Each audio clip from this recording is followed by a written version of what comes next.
Solid, mechanical property of solid.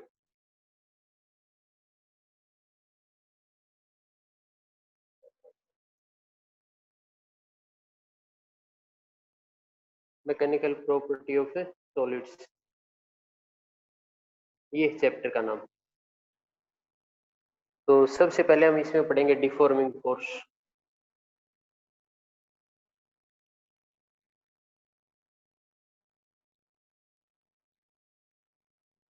Deforming force, तो कोई एक बॉडी है,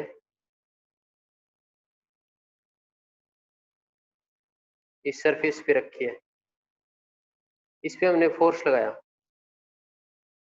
हमने फोर्स इस तरह से लगाया कि इस बॉडी की शेप चेंज होगी, है ना। यहाँ से फोर्स लगाया, ऐसे लगाया, इसकी शेप चेंज होगी, ठीक है। साइज भी चेंज होगा, पहले बड़ा था अब कम हो गया। तो ऐसा फोर्स जो बॉडी का शेप एंड साइज चेंज कर दे, उस फोर्स को क्या कहते हैं? Deforming force. Deforming, what is deforming force? A force is said to be deforming if it can deform or it can change the shape and size of a body। अगर shape and size ये body का change कर देगा तो इसको हम कहेंगे deforming force, ठीक है। चलो फिर इलास्टिसिटी से स्टार्ट करते हैं। इलास्टिसिटी,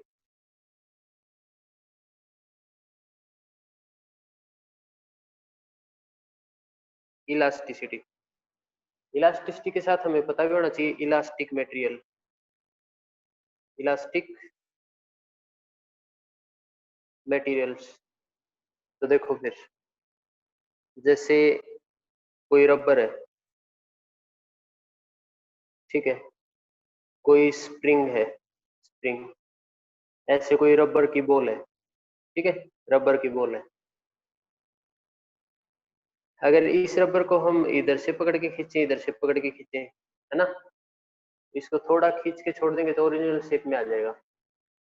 इस स्प्रिंग को मान लो यहाँ से फिक्स कर दिया, या फिर फिक्स ना करो, दोनों तरफ से पकड़ के खींच लो, या फिर एक तरफ से फिक्स करके एक तरफ से इसको स्ट्रेच कर दो, है ना, पकड़ के खींच लो। तो इस पे भी अगर हम फोर्स लगाएंगे थोड़ा और छोड़ देंगे तो ओरिजिनल शेप में आ जाएगा। ऐसे ही रबड़ की बॉल है, इसको दबाएंगे और इसको छोड़ देंगे तो ओरिजिनल शेप में। तो इस प्रॉपर्टी को क्या कहते हैं? इस प्रॉपर्टी को इलास्टिसिटी, और ऐसे मटेरियल को इलास्टिक मटेरियल। तो इलास्टिक मटेरियल क्या है? ये वो मटेरियल है जिनके ऊपर अगर हम डिफॉर्मिंग फोर्स लगाएं, डिफॉर्मिंग फोर्स जो इनकी शेप एंड साइज चेंज कर दे। इसको ऐसे दबाएंगे तो शेप चेंज हो जाएगी, इसको खींचेंगे तो साइज चेंज होगा, इसको पकड़ के स्ट्रेच करेंगे तो साइज चेंज होगा। अगर हम किसी बॉडी पे डिफॉर्मिंग फोर्स लगाएं, बाद में वो डिफॉर्मिंग फोर्स अगर हटा ले तो वो अपनी original shape and size gain कर ले, तो ऐसी प्रॉपर्टी को क्या कहते हैं? इलास्टिसिटी। और ऐसे मटेरियल को elastic material. What are elastic material? These are the material on which if deforming force is removed then they regain their original shape and size, and this property of regaining shape and size after removal of deforming force is called elasticity, ठीक है। तो ये था सब elasticity के बारे में, ठीक है। तो अब हमसे कोई एग्जांपल पूछे, एग्जांपल कि इलास्टिक मटेरियल के कौन से एग्जांपल है, तो मैं यहाँ पे लिख रहा हूँ रबर, आयरन, स्टील। तो इनमें से देख के बताओ तीनों सही है या फिर कोई इलास्टिक नहीं है इनमें से? हैंडरेज करके बताओ ये तीनों इलास्टिक है या कोई नहीं है इनमें से इलास्टिक?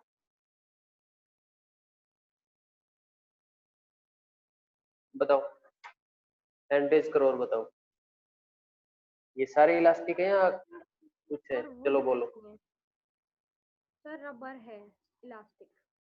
आवाज कम आ रही है, थोड़े तेज बोलो। सर आयरन, स्टील और वुड नहीं होगा, रबर होगा इलास्टिक।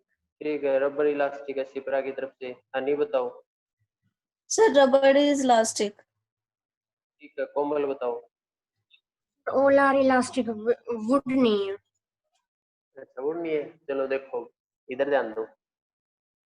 मतलब हमने ये देखा, डेफिनेशन ये कह रही है कि हमने इनके नाम पे नहीं जाना, हमने किस पे जाना है कि हम फोर्स लगाएंगे तो उसकी शेप एंड साइज चेंज हो जाएगी, और फोर्स हटाएंगे तो ओरिजिनल शेप एंड साइज में आ जाएगा।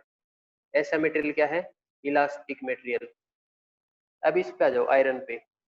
ये स्प्रिंग आयरन का है, लोहे का स्प्रिंग ले लिया मैंने, ठीक है, आयरन का स्प्रिंग है। इसको थोड़ा मैं खींचूंगा और छोड़ दूंगा तो ओरिजिनल शेप में आ गया ना, ओरिजिनल शेप में। फिर आयरन के बजाय स्टील का बना लो, ये स्प्रिंग स्टील का। बाइक के शॉकर देखें, बाइक के शॉकर का मतलब बाइक का टायर होता है ना, आगे वाले टायर की बात करें। इस टायर के साथ में यहाँ पे स्प्रिंग होता है, स्प्रिंग ऐसे फ्रेम में ढका होता है, तो कुछ का आधा स्प्रिंग दिखता रहता है और फिर ये ऊपर जाके हैंडल के साथ अटैच हो जाता है ना। ये बाइक का केस बता रहा हूँ मैं। इसमें जो भी स्प्रिंग है वो स्टील या फिर मिक्स एलॉय इस तरह का होता है।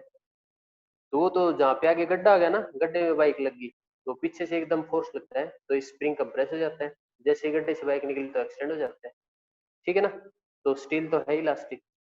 ऐसे ही आयरन का ही बना दो, आयरन की क्वालिटी पे डिपेंड करता है वो क्वालिटी कैसी है। आयरन भी है इलास्टिक, रबड़ भी है इलास्टिक। वुड की बात करेंगे, वुड भी है इलास्टिक। कैसे समझ में आएगी? इस तरह समझ में आएगी, जिस चीज को तुमने इलास्टिक बोला था ना, रबड़ को, मोस्टली बच्चे 95% बच्चे बोलेंगे कि ये इलास्टिक है। इस रबड़ की अपनी एक लिमिट है। जैसे तुम्हारे पास कोई भी रबड़ है, उसको हम पकड़ के खींच रहे हैं, फिर छोड़ रहे हैं, पकड़ के छोड़ रहे हैं, ओरिजिनल शेप। उसको थोड़ा और खींच दो, और खींच दो, थोड़ा और खींचो, अब तो ओरिजिनल शेप में नहीं आएगा। मान लो पहले उसका साइज इतना था, हम अगर उसको इतने तक खींच के छोड़ रहे हैं ना तो ओरिजिनल शेप में आ रहा है। उसको अगर बार बार इतना खींचो, बार बार इतना खींच के छोड़ दो, अब वो पूरा टाइट होगा। अब उसको छोड़ोगे ना तो ओरिजिनल शेप में तो आएगा, लेकिन अब उसकी लेंथ कुछ इतनी रह जाएगी, इतनी लेंथ रह जाएगी। ओरिजिनल लेंथ इतनी है तो इतनी आनी चाहिए थी अगर ये इलास्टिक है तो, लेकिन उसको हद से ज्यादा खींच के छोड़ोगे तो जितनी लेंथ थी उतनी रहेगी, जाएगा, लेकिन कम आएगा ओरिजिनल शेप में, एग्जैक्ट में नहीं आएगा। और एग्जैक्ट में नहीं आएगा तो एग्जैक्ट इलास्टिक नहीं है। सेम इस स्प्रिंग की बात है, सेम इस स्प्रिंग की बात है। कुछ पेन के अंदर भी होता है स्प्रिंग, है ना, पेन के अंदर स्प्रिंग होता है। उस स्प्रिंग को थोड़ा सा खींच के छोड़ दो, थोड़ा सा, ओरिजिनल शेप में आ जाएगा। उस स्प्रिंग को हद से ज्यादा खींच दो, हद से ज्यादा। उस स्प्रिंग को मान लो उसका साइज इतना था, उसको अगर थोड़ा खींच के छोड़ेंगे तो ओरिजिनल शेप में, और उसको अगर इतना खींच दो, पूरा खींच दो। अब छोड़ोगे ना तो थोड़ा बहुत ही वापस आएगा, ये ओरिजिनल शेप में नहीं आएगा। तो जिसको हम इलास्टिक समझ रहे थे वो अब तो नहीं है इलास्टिक। इसका मतलब इलास्टिसिटी की एक लिमिट होती है, इसका मतलब इलास्टिसिटी की एक लिमिट होती है। कोई भी मटेरियल है, rubber, iron, rubber ball, steel, would, इनकी अपनी एक इलास्टिसिटी की लिमिट होती है। अगर उस लिमिट से ज्यादा अगर हम फोर्स लगाएंगे तो ये कोई भी मटेरियल इलास्टिक नहीं है। इस स्प्रिंग को हम इलास्टिक कह रहे थे कि हम इसको खींचेंगे और छोड़ेंगे तो ओरिजिनल पोजीशन में, लेकिन हमने ये तो नहीं बोला कि हद से ज्यादा खींच देंगे और छोड़ेंगे तो ओरिजिनल पोजीशन में नहीं आएगा या फिर आएगा, है ना। तो इसका मतलब खींच के छोड़ेंगे, उसके साथ बताना पड़ेगा कि इसको हम इसकी इलास्टिक लिमिट में खींचेंगे ना तो ही ओरिजिनल पोजीशन में आ सकता है, नहीं तो ओरिजिनल पोजीशन में नहीं आएगा और ये इलास्टिक मटेरियल नहीं रहेगा, ठीक है। तो this all are elastic material. और रबड़ से भी अच्छा इलास्टिक स्टील होता है, रबड़ से भी अच्छा इलास्टिक स्टील, इसको ज्यादा इलास्टिक मानते हैं क्योंकि इसमें इलास्टिसिटी की प्रॉपर्टी इससे भी ज्यादा है। लेकिन इतना जरूर है कि इसमें जो एक्सटेंशन है ना वो इसके कंपैरिजन में कम होती है, इसकी जो एक्सटेंशन है वो इसके कंपैरिजन में कम। मान लो रबड़ इतना है, उसको हम इतना खींच के छोड़ेंगे तो भी ओरिजिनल शेप में आ जाएगा। और स्टील का कोई ऐसा वायर है ना, इतना वायर, उसको इतना खींच के छोड़ेंगे तो ओरिजिनल शेप में नहीं आएगा, वो तो उसकी लिमिट है अपनी। स्टील को अगर थोड़ा सा ही खींचोगे ना, बिल्कुल थोड़ा, बिल्कुल थोड़ा, और फिर ओरिजिनल शेप में आ सकता है। इतना रबड़ इतना खींचा तो नहीं आएगा, है ना। तो इसकी अपनी अपनी लिमिट है कि हम किसको कितना एक्सटेंड कर सकते हैं। तो सारे मटेरियल क्या है, इलास्टिक मटेरियल, इनकी अपनी एक लिमिट होती है। अगर इलास्टिक मटेरियल, एक सेकंड रुको, हाँ इनको अगर सर हम इलास्टिक लिमिट से, हाँ बोलो। सर वुड कैसे है इलास्टिक मटेरियल, बता दो जरा। अभी बताएंगे, सारी बातें बताएंगे। इनको अगर हम एक इलास्टिक लिमिट से ज्यादा फोर्स लगाएंगे तो ये ओरिजिनल शेप में नहीं आएंगे, है ना, ओरिजिनल शेप में नहीं आएंगे। चलो देखो, अब हम इसकी आयरन की कोई रोड है, स्टील की कोई रोड है, या फिर ये वुड की बात कर रहे हैं, ये कैसे हैं देखो। फिर ये वुड इसी से समझ में आ जाएगा।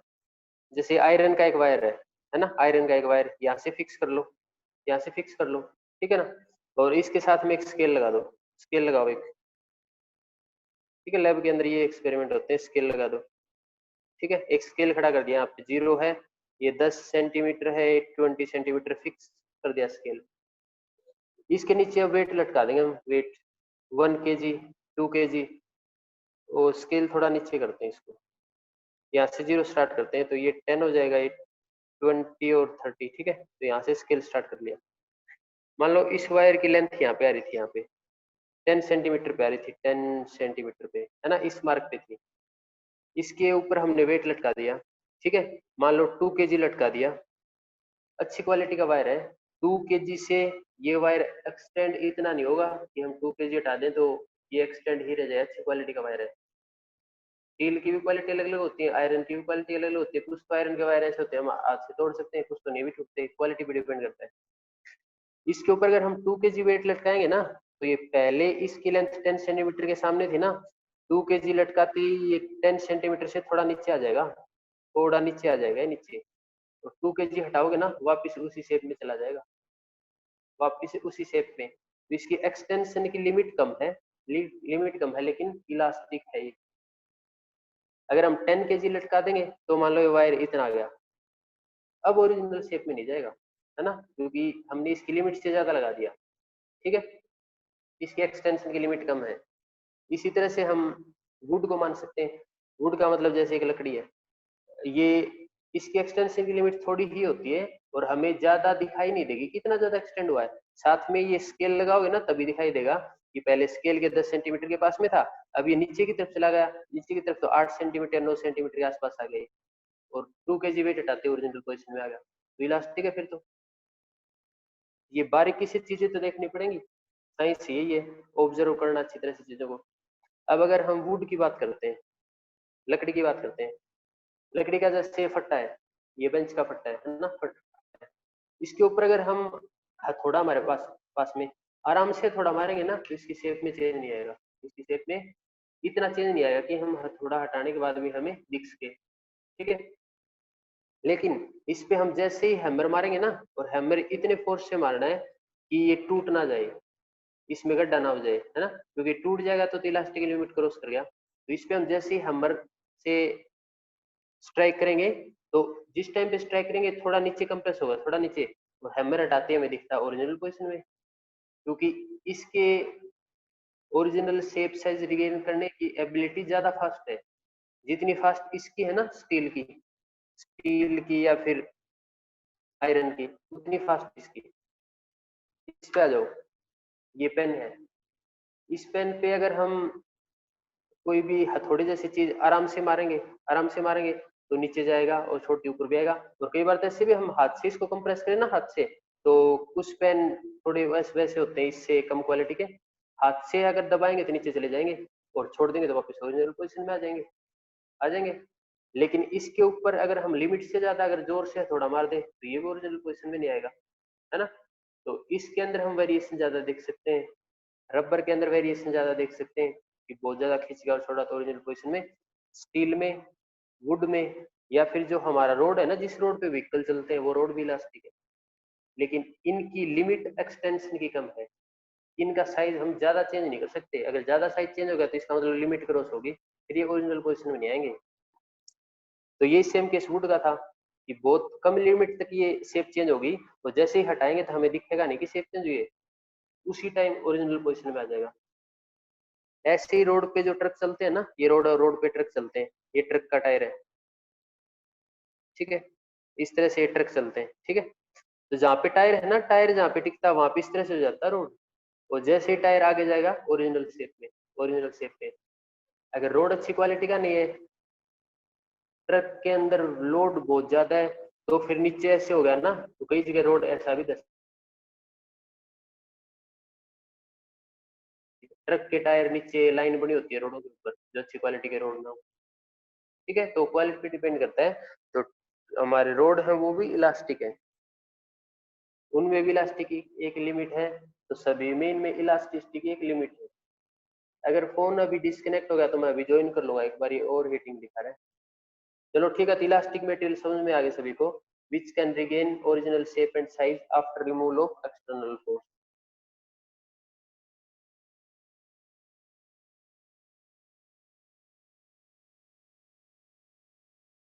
इलास्टिक बॉडी पढ़ेंगे। तो इलास्टिक बॉडी तो हमने पढ़ ली थी, है ना, elasticity, elastic material, elastic body हमने पढ़ ली, परफेक्टली इलास्टिक। जैसे किसी की शेप ये है, हमने इस पे फोर्स लगाया, फोर्स लगा के छोड़ा तो एग्जैक्ट ओरिजिनल शेप पे आ गई, ये तो परफेक्टली इलास्टिक है। दूसरी मान लो कोई बॉडी है इतनी साइज की, उस पे हमने फोर्स लगाया और छोड़ दिया तो इतनी आ गई, फिर वो वापिस छोड़ा ना तो इतनी आ गई, थोड़ा एक्सटेंशन बच गया इसमें। तो फोर्स लगा के छोड़ रहे हैं तो लग तो रहा है कि वापस ओरिजिनल शेप में आ रही है, इलास्टिक है, लेकिन एग्जैक्ट ओरिजिनल शेप पे नहीं आई। तो एग्जैक्ट ओरिजिनल शेप में नहीं आई तो परफेक्टली इलास्टिक नहीं है। What is perfectly elastic body? Which can regain exact original shape and size. ठीक है, नेक्स्ट है प्लास्टिसिटी। प्लास्टिसिटी या फिर प्लास्टिक मटेरियल, प्लास्टिक मटेरियल तो जैसे इलास्टिक थे ना, उसी से अपोजिट है। इलास्टिक मटेरियल तो वो थे जिनके ऊपर डिफॉर्मिंग फोर्स लगाएं तो ये अपनी डिफॉर्मिंग फोर्स रिमूव करने के बाद ओरिजिनल शेप एंड साइज में, ये इलास्टिक मटेरियल। और प्लास्टिक मटेरियल कौन से हो गए? ये ऐसे मटेरियल जिनके ऊपर डिफॉर्मिंग फोर्स लगाएं और फोर्स रिमूव करने के बाद ये डिफॉर्म्ड शेप में ही रह जाए, फोर्स रिमूव करने के बाद डिफॉर्म्ड शेप में ही रह जाए, तो ऐसे मटेरियल को प्लास्टिक मटेरियल कहते हैं। इसका मतलब जो हमने ये देखे थे ना, रबड़, आयरन, स्टील, वुड, ये इलास्टिक मटेरियल थे, लेकिन एक लिमिट थी इलास्टिसिटी की, और उस इलास्टिसिटी की लिमिट क्रॉस करने के बाद ये मटेरियल क्या है? Plastic material. ये मटेरियल क्या है? Plastic material. कुछ बच्चे ये सोचेंगे कि प्लास्टिक मटेरियल के अंदर तो जैसे मैं जिस पेन से लिख रहा हूँ ये पेन हो सकता है प्लास्टिक का, प्लास्टिक की बकेट होती है ना, प्लास्टिक की बकेट, वो सारे प्लास्टिक है, पर ऐसा नहीं है। आयरन भी प्लास्टिक है, स्टील भी प्लास्टिक है ना, वुड है ये भी प्लास्टिक है, पर ये एक लिमिट तक इलास्टिक है, वो लिमिट क्रॉस कर लेंगे तो उसके बाद प्लास्टिक है। ठीक है ना, और इनकी इस प्रॉपर्टी को क्या कहते हैं? Plasticity. What is plasticity? It is the property of material by which they can not regain their original shape and size after removal of deforming force. ठीक है, तो यहाँ तक कुछ भी पूछना हो तो हैंड रेज कर सकते हो। चलो नेक्स्ट टॉपिक पढ़ते हैं, elastic behaviour on the basis of interatomic theory. तो नेक्स्ट पढ़ते हैं,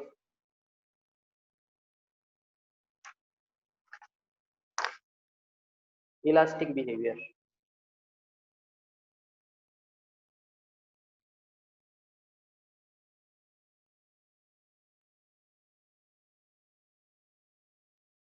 in terms of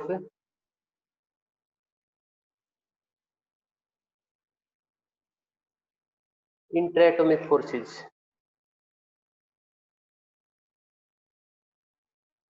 इंटरएटॉमिक फोर्सेस, अब देखो ये क्या करने जा रहे हैं। इंटरएटॉम का मतलब एटम्स के बीच का, एटम्स के बीच का। हम एक एग्जांपल लेते हैं कि रबर का एक मटेरियल है, रबर का एक मटेरियल है, तो रबर का कोई भी मटेरियल है तो ये छोटे छोटे पार्टिकल से मिलकर बना है, वो छोटे छोटे पार्टिकल तो ये हो गए फिर, है ना। तो और ये छोटे छोटे पार्टिकल भी आगे किससे मिलके बने हैं? एटम या मॉलिक्यूल से। तो कोई भी चीज हो, ये पेन है, ये पेज है, अपनी बॉडी है, कोई भी चीज हो, किससे मिलके बने? सारे atoms and molecule. Atoms and molecule, molecule क्या होते हैं? बहुत सारे एटम्स इकट्ठे हो जाएंगे, उनको क्या कहते हैं? मॉलिक्यूल।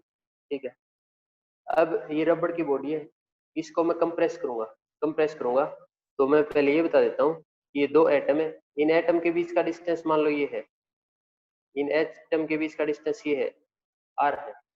ठीक है ना, और मैं इस बॉडी को कंप्रेस करूंगा तो एटम्स पास पास में आ जाएंगे, ये एटम पास पास में, तो डिस्टेंस कम हो जाएगा। तो मैंने बॉडी को कंप्रेस किया तो डिस्टेंस कम हो गया, है ना, डिस्टेंस कम। और मैं इसको कंप्रेस करूंगा, छोड़ दूंगा तो वापस चली जाएगी उसी शेप में, रबड़ की है, छोड़ दूंगा तो वापस चली जाएगी उसी शेप में। तो हमारे समझ में ये आया कि अगर मैं इसको कंप्रेस करूंगा ना तो इन एटम्स के बीच में रिपल्सिव फोर्स जनरेट हो जाता है, रिपल्सिव फोर्स। क्योंकि मैंने कंप्रेस किया तो ये वापस क्यों चले गए अपने आप? मैं तो नहीं ले गया, अपने आप गए वापस, क्योंकि इसके अंदर रिपल्सिव फोर्स सेट होगा। तो अगर ये डिस्टेंस इनका कम हो जाएगा, कंप्रेस करूंगा तो कम हो जाएगा ना, तो कौन सा फोर्स? रिपल्सिव फोर्स सेट हो जाएगा, रिपल्सिव फोर्स। और रिपल्सिव फोर्स है, इसको पॉजिटिव से नोट करते हैं कि ये पॉजिटिव फोर्स होता है, ठीक है। अब इसी रबड़ के मटेरियल को मैं पकड़ के खींचूंगा, तो पकड़ के खींचूंगा तो ये एटम्स दूर दूर चले जाएंगे, और दूर दूर चले जाएंगे इसका मतलब ये डिस्टेंस इंक्रीज होगा, है ना, इसका मतलब ये डिस्टेंस इंक्रीज होगा, ठीक है। और देखो मैं इसको पकड़ के खींचूं और फिर छोड़ूंगा तो ये वापस आ जाएंगे। वापस क्यों आए? मैं तो नहीं लेके आया, वापस इसलिए आए क्योंकि मेरे खींचने की वजह से इसमें फोर्स सेटअप हो गया, अट्रैक्टिव फोर्स।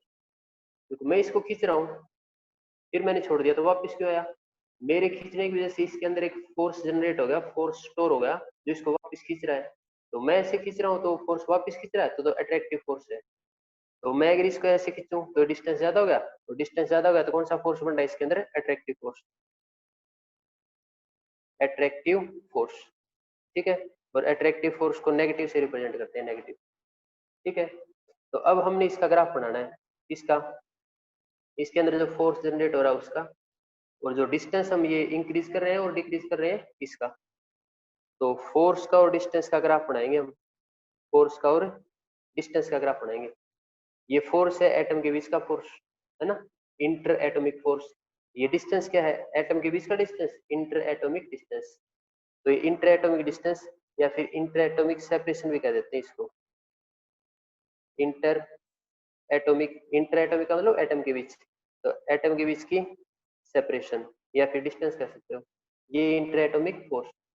इसका ग्राफ इस तरह से बनेगा, इसका ग्राफ इस तरह से बनेगा। अभी देखते हैं ये ग्राफ ऐसे क्यों बना। देखो पहले इनके बीच का डिस्टेंस, मतलब ये नॉर्मल पोजीशन में रबड़, फिर हमने इसको दबाया खींचा, तो पहले नॉर्मल पोजीशन में तो इनके बीच का डिस्टेंस आर है, तो ये 0 से आर तक ये रिप्रेजेंट कर देते हैं कि ये डिस्टेंस आर है, ठीक है। ये डिस्टेंस आर है, ओरिजिनल डिस्टेंस आर नोट मान लेते हैं इसको, आर नोट, क्योंकि आर तो पूरी वेरिएशन है ना, तो आर नोट मान लेते हैं, ये डिस्टेंस आर नोट है। अब अगर इस डिस्टेंस से अगर हम कम करेंगे, दबाएंगे तो कम होगा ना, और कम करेंगे तो क्या होता है? रिपल्शन, रिपल्शन, और रिपल्शन कहाँ पे होता है? पॉजिटिव, है ना, पॉजिटिव। तो अगर इस डिस्टेंस को अगर हम कम करेंगे तो ग्राफ ऊपर वाला है, डिस्टेंस को अगर कम करेंगे तो ग्राफ ऊपर वाला तो पॉजिटिव फोर्स होगा। और देखो इंक्रीज भी हो रहा है, पहले फोर्स 0 के लेवल पे था, रेस्ट में थे, अंदर कोई फोर्स सेटअप नहीं था। वो डिस्टेंस को अगर हम कम करेंगे, इसको दबाएंगे तो रिपल्सिव फोर्स सेट होगा, तो फोर्स इंक्रीज हो रहा है इस तरह से। अगर इस डिस्टेंस को हम बढ़ाएंगे, इस डिस्टेंस को बढ़ाएंगे तो ये रहा 0, पहले इतना था, और बढ़ाएंगे तो इधर जाएंगे। और डिस्टेंस को अगर हम बढ़ाएंगे तो अट्रैक्टिव फोर्स बनेगा, है ना, अट्रैक्टिव फोर्स इंक्रीज होगा। और अट्रैक्टिव फोर्स तो नेगेटिव डायरेक्शन में रिप्रेजेंट करना है, नेगेटिव वाले में। तो अगर इस डिस्टेंस को हम बढ़ाएंगे तो फोर्स नीचे की तरफ चला जाएगा, है ना, नीचे की तरफ। तो नीचे की तरफ फोर्स इंक्रीज हो रहा है नेगेटिव में, तो नीचे की तरफ नेगेटिव वाला फोर्स है, नेगेटिव वाला फोर्स। लेकिन नीचे की तरफ तो इतना इंक्रीज हुआ, उससे ज्यादा तो इंक्रीज नहीं हुआ, है ना, इतना इंक्रीज हुआ, उससे ज्यादा इंक्रीज नहीं हुआ। उससे ज्यादा इंक्रीज क्यों नहीं हुआ? चलो देख लो। इस रबड़ को अगर हम एक लिमिट तक खींचेंगे और फिर छोड़ देंगे तो ओरिजिनल शेप में आ जाएगा, लेकिन हद से ज्यादा खींचेंगे और फिर छोड़ेंगे तो फिर ओरिजिनल शेप में नहीं आएगा। तो वापस ओरिजिनल शेप में क्यों नहीं आएगा? क्योंकि वापस अट्रैक्शन का फोर्स कम हो गया। जैसे कोई भी स्प्रिंग है, इसको अगर हम हद से ज्यादा खींचते हैं, हद से ज्यादा ऐसे खींचते हैं, ऐसे थोड़ा खींचेंगे तो ओरिजिनल शेप में आएगा, अट्रैक्टिव फोर्स बनेगा। हद से ज्यादा खींच देंगे तो वापस आएगा ही नहीं, तो अट्रैक्टिव फोर्स कम हो जाएगा।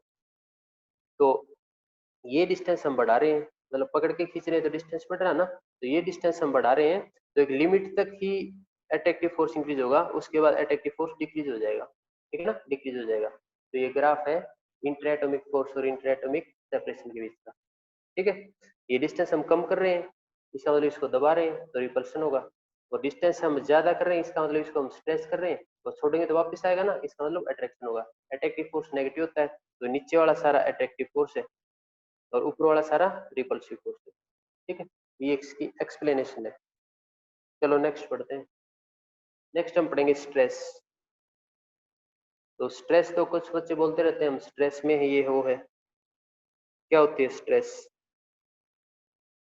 देखो स्ट्रेस ये होती है, जैसे मैंने अभी ये समझाया कि इसको मैं दबाऊंगा तो इसके अंदर एक फोर्स बन जाएगा, वो इसको बाहर लेके आएगा वापस, है ना।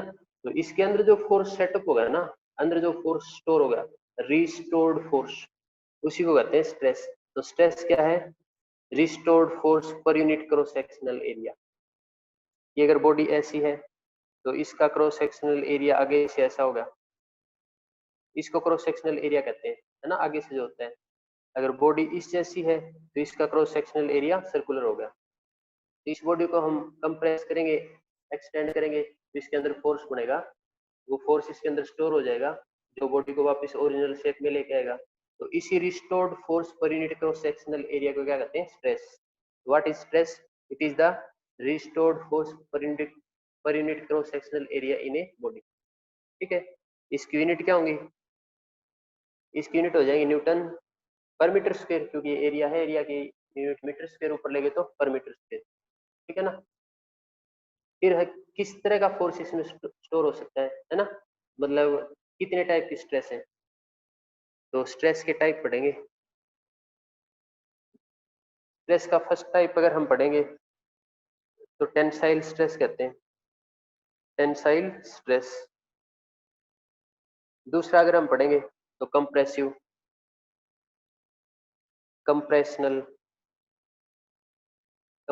स्ट्रेस। अगर तीसरा टाइप पढ़ोगे तो hydrostatic stress,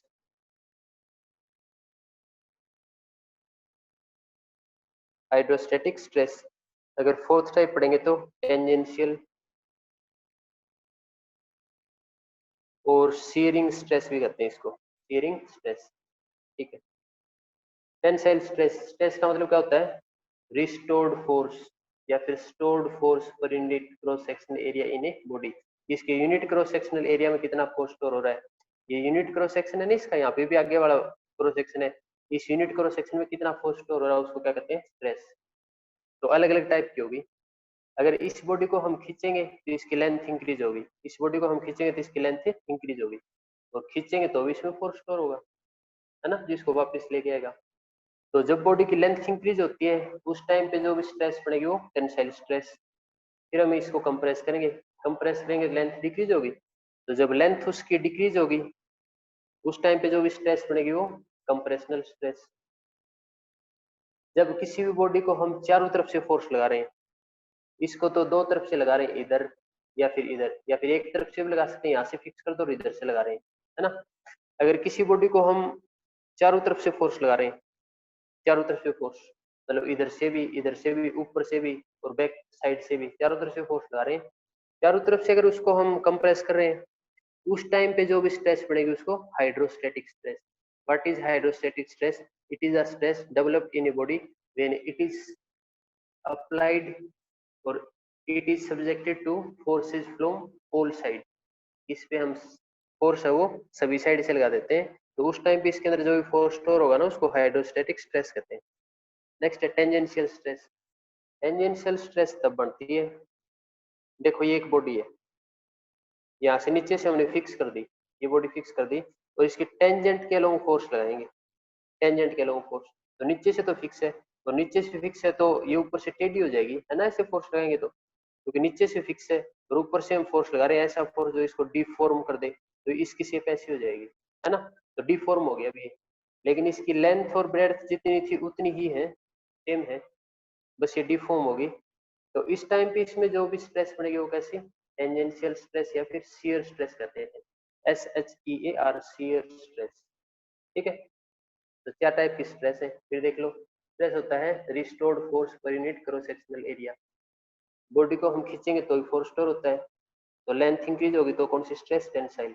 what is tensile stress? It is a stress developed in a body due to increase in length. It is compressional stress. It is the stress developed in a body due to decrease in length. It is the stress developed in a body when it is subjected from all